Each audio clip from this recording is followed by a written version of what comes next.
Бүгін әйінді біздің Кекин йорты боларақ белгілі. Мұнда қашандар танылған сәудәгәр эшмәкәр Алексей Кекин яшәгән. 2000 еллардан башлап әлеге бинаға яңа гасыр хәзерге Болгар радиосы урнаша. Танылған жырчылар, Зифа Басыровалар, Гүлсім Сулеймановалар белән шушында килеп турдан-туры эфирда җырлаган.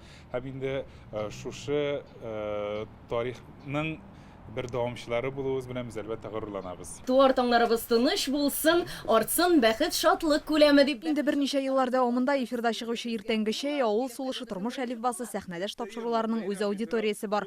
Яңа проектлар белән дә тыңлаучы күңеленә ачкыч табалар.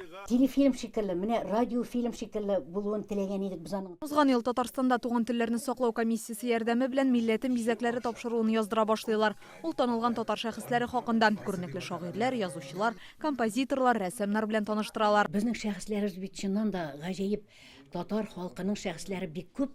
Шуңа без аны туктатмадык. Яңадан аны безнең тәкъдим иттеләр, озынайтып дәвам итәргә. Тәмле ботканы ашарга мине дә чакырдылар.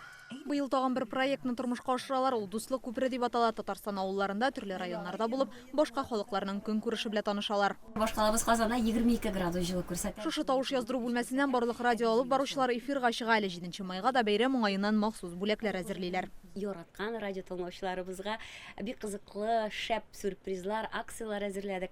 Һәрбер алып баручы үзенең тапшыру белән бәйле шундый кызыклы сораулар әзерләде. Радио тыңлаучыларыбыз, әгәр дә менә шул сорауларга дөрес җавап бирә икән, бездән эксклюзив шәп бүләкләр ташак. Дивардагы әлеге инсталляция чырлар бәйләнешен чагылдыра. Әйтик, менә бу пластинкада радиодагы беренче язмаларны саклыйлар. Мисал өчен, эфирда яңгыраган беренче җыр 1952 елга. Аны Рәйсә Билалова башкара. Якында гына инде заманча җайланма, әлеге флешкада Болгар радиосының яңа җырларын һәм көйләрен туплыйлар.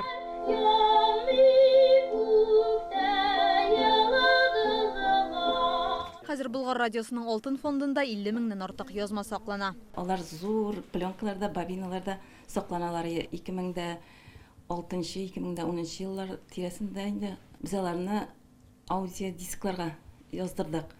Менә хәзер аудиодискларында заманы үтте. Без аларны цифрлаштырдык һәм бик яхшы каталог безнең килеп чыкты. 9 май бәйрәме уңаеннан да махсус чыгарылыш әзерлиләр. Ветераннар турында тапшырулар, биек җиңүгә багышланган җырлар һәм шигырьләр яңгырыячак.